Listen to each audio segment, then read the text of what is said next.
오늘 본문 말씀을 통해서 침묵하시고라는 제목으로 하나님의 말씀 증거하겠습니다. 우리의 그리스도를 따라 그의 고난에 참여하고자 하는 겁니다. 우리가 말하는 그리스도의 고난이라고 하는 것은 우리의 육체적 고난을 똑같이 받겠다라고 하는 것 아니고, 그 사명의 길에 있어서 아버지의 뜻을 이루심에 있어서 당하셨던 모든 외적, 내적, 모든 괴로움과 그 고난을 우리가 함께 지겠다는 겁니다. 예수님께서 당하신 그 심적 고난이 어떠하셨는가? 오늘 특별히 이 대제사장들의 증언, 또 이 모든 신문장 앞에서 예수님께서 자신에 대한 항변이 아닌 침묵으로 대응하셨는데, 이 침묵이라고 하는 것이 아무런 말을 하지 않은 것이지만 때로는 100마디의 말보다 더 큰 그러한 의미를 나타낼 수가 있습니다. 오늘 본문에서 예수님께서 침묵하셨다 했을 때 그 침묵의 의미가 무엇인지를 우리가 생각을 하면, 그 그리스도의 고난 가운데 우리가 또한 동참할 수 있는 길이 열리는 겁니다. 이 침묵 속에 어떤 뜻과 어떤 메시지가 담겨 있는가?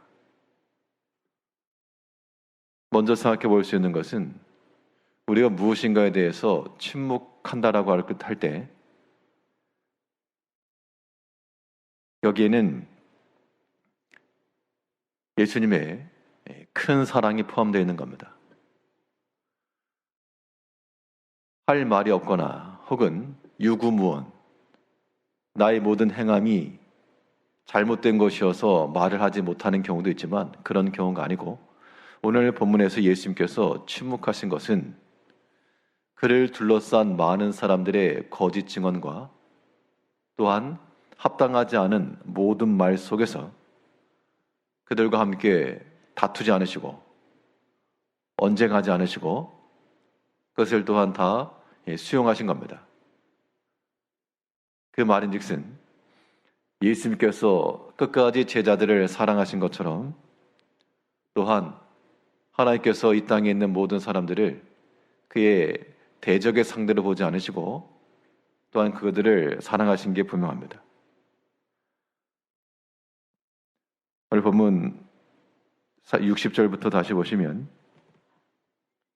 대제사장이 가운데 일어나 예수에게 물어 이르되 너는 아무 대답도 없느냐? 이 사람들이 너를 치는 증거가 어떠하냐 하되 침묵하고 아무 대답도 아니하시거늘. 예수님께서 하실 말씀이 없어서 침묵하신 게 아니고, 지금 앞에서 보게 되면 공회에 있었던 많은 사람들의 거짓된 증언이 있었고, 그것을 대답하려 치면 그 모든 것에 대한 반박이 나와야 되는데, 거기에서 예수님께서 분쟁과 언쟁으로, 다툼으로 나가지 않으셨다는 겁니다. 우리가 예수님의 십자가의 고난일을 생각할 때 이러한 부분들도 고려를 해야 됩니다. 우리 모든 개인 신앙생활 속에서요, 혹은 교회 공동체 내에서 때로 합당치 아니한 말들이 오고 갈 때가 있을 때, 거짓 증인들이 지금 예수님께 대해서 오해의 말들을 하고 있는 거죠. 그럴 때 우리의 마음은 어떠할까? 물어볼 것도 없이 거의 모든 사람들이 나에 대한 거짓된 증언과 합당치 않은 말을 하거나 혹은 그런 것들을 우리의 면전 앞에서 행할 때 가만히 있을 사람이 없을 겁니다. 예수님께서 그런 말을 다 들으시고 침묵하신 것은 그들과 더불어 다투지 않으시고 악을 악으로 갚지 않으신 겁니다. 이것이 예수님의 침묵 가운데 들어있는 메시지요. 우리가 그리스도를 따라간다 할 때, 그 주의 고난을 우리가 따라간다 할 때 또한 우리가 본받아야 될 내용들입니다. 우리가 숱한 말을 듣죠. 평가를 듣습니다. 그런 말을 들을 때 예수님께서 당하셨던 것처럼 할 말이 없는 게 아니라 하고 싶은 말이 많을 때가 있죠. 그럴 때 우리가 때로 참는다라고 하는 것은, 침묵한다라고 하는 것은 그때 심적 상태는 어떠한가 하면 뭐 말해봐야 다툼만 되겠다. 혹은 말을 한다고 해서 그들이 수용하거나 혹은 인정을 한다거나 뭐 그러지 않을 게 뻔할 경우에는 굳이 그렇게 말해봐야 싸움밖에 안 되는 겁니다. 어떤 이유를 대서라도 어떤 원인을 이유로 된다 해도 우리 신앙인들에게 있어서의 모든 다툼과 분쟁이라고 하는 것은 십자가의 길에 있어서의 걸림돌입니다. 내가 잘못한 것이 아무것도 없다. 예수님께서 잘못한 게 없으시니까요. 다른 사람들의 오해와 그 시기와 혹은 그들의 악함 때문에 지금 많은 말들이 오고 갈지라도 그에 대하여 예수님께서 같은 방식으로서 대응을 하셨다. 아마도 이 사명을 이룸에 있어서의 큰 오점이 남았을 겁니다. 그런데 예수님께서 그 많은 거짓 증언들 앞에서 침묵하시고 악을 악으로 갚지 않으시고요. 도리어 그 악을 선으로 갚으시는 주님이셨습니다. 그러니까 우리가 주의 일을 한다 할 때 이 억울함까지라도 수용을 해야 됩니다. 그 억울함까지 수용하는 것이 십자가의 길. 우리가 주를 따라간다면서도 속마음에 억울함을 풀지 못하고 그러한 우리의 모든 모습들, 이것은 주를 따라가고자 하는 우리의 모습과는, 따라가야 될 우리의 모습과는 합당치가 않습니다. 어떤 경우가 있는가 하면 어떤 것을 내가 행하지 않았는데 했다라고 말하게 되면 굉장히 억울한 겁니다. 안 했는데 했다 그러니까 아마 그러한 상황에 놓이시게 되면 적극 항변하실 겁니다. 안 했다고. 뭐 봤느냐고. 증인들하고. 그게 다툼인 거죠. 비록 내가 옳다라고 하는 그런 입장일지라도 성경에서는 사람의 분내는 것이 하나님의 의를 이루지 못한다 했으므로 우리 개인이 되었건 가정이 되었건 교회가 되었건 자기의 무지함과 옳음을 증거하기 위해서 다툼과 분쟁으로 나가는 것. 예수님께서도 자기의 옳음을 주장을 하시긴 했는데 거기는 다툼이 없었습니다. 침묵하시고. 반대의 경우도 마찬가지죠. 내가 무엇인가를 했는데 하지 않았다 라고 말하는 것도 굉장히 억울한 겁니다. 근데 그런 경우에 그 마음속에 있는 억울함을 풀겠노라고 자기의 증거와 항변을 하는 것, 이 또한 예수님께서 보이신 침묵하시고에 해당하지 않는 겁니다. 사실 억울하죠. 억울한 면이 없지 않아 있죠. 그런데 우리가 그 모든 것들도 때로는 수용해야 됩니다. 십자가의 길이 그런 거예요. 예수님께서 우리를 사랑하시고 또 우리를 아끼시고 또한 그러하셨기 때문에 그들의 모든 악한 말과 모든 합당하지 아니한 말까지라도 다 품어주신 겁니다. 그래야지 일이 되는 겁니다. 어린아이들과 혹은 장성한 자가 있을 때 아직 자라나지 못하고 미성숙한 그러한 아이들의 말이며 행실이며 이런 것들을 부모가 받아주니까 함께 사는 거지. 그렇지 않으면 똑같이 할 수가 있겠습니까? 똑같이 하게 되면 도리어 그 장성한 자에게 비난이 갈 겁니다. 아, 똑같이 그러냐고. 예수님께서도 잘못한 거 없으시고 또 그 사람들의 말이 분명 잘못되었지만 예수님께서 보이신 반응은 침묵하고 아무 대답도 아니하셨다. 이러한 모든 것을 수용하시고 여기에는 더 큰 큰 사랑이 내포되어 있었던 겁니다. 우리가 주를 사랑하고 또 교회를 사랑하고 이런 마음들이 있으시죠? 자, 그런 마음이 있으면 예수님께서 침묵하시고 라고 하셨던 이 믿음의 반응을 우리가 때로 본받아야 되겠습니다.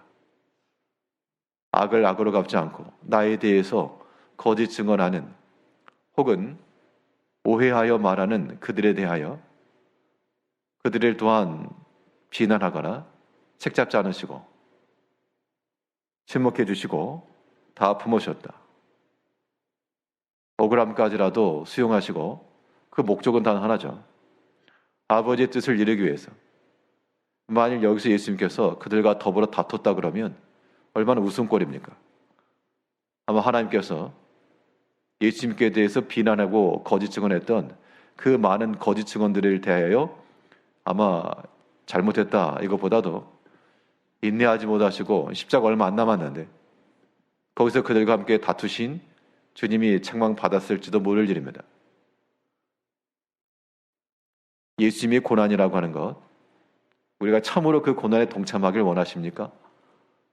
그러면 우리 마음속에 있는 그러한 상한 마음 혹은 합당하지 못한 듯한 부당한 듯한 그런 대우들, 때로 억울함, 이 모든 것들도 우리가 주를 생각하는 마음으로 수용해야 되겠습니다. 예수님의 침묵 가운데 또 어떤 메시지가 들어있는가? 예수님이 침묵하신 것 속에는 진실함이 들어있는 겁니다. 우리가 언제 침묵할 수 있는가?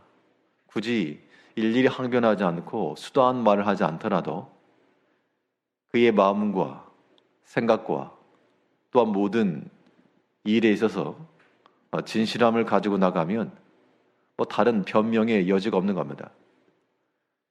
예수님께서 침묵하셨는데 근데 거기에 한 말씀 하셨습니다. 61절에서 침묵하고 아무 대답도 아니하시거늘 대제사장이 다시 물어 이르되 내가 찬송받을 이 아들 그리스도냐? 예수께서 이르시되 내가 그니라. 인자가 권능자의 우편에 앉은 것과 하늘 구름을 타고 오는 것을 너희가 보리라 하시니. 한마디 말씀을 하셨죠. 이 거짓 증인들에 대해서 저 사람 말 틀렸다. 나의 옳음을 증거하고 저 사람의 말의 잘못됨을 반박하신 게 아니고 여기에는 명확한 그러한 진실된 말씀만 하신 겁니다. 자기에 대해서 거짓 증언했던 사람들에 대해서 저가 틀렸다. 그 말이 아니고 내가 그라. 진실한 걸 말씀하신 겁니다. 인자가 권능자의 우편에 앉는 것과 하늘 구름을 타고 오는 것을 너희가 보리라. 이 또한 거짓 증언하는 자들의 그 말과 관계없이 예수님께서 정확하고 분명한 것을 말씀하신 겁니다.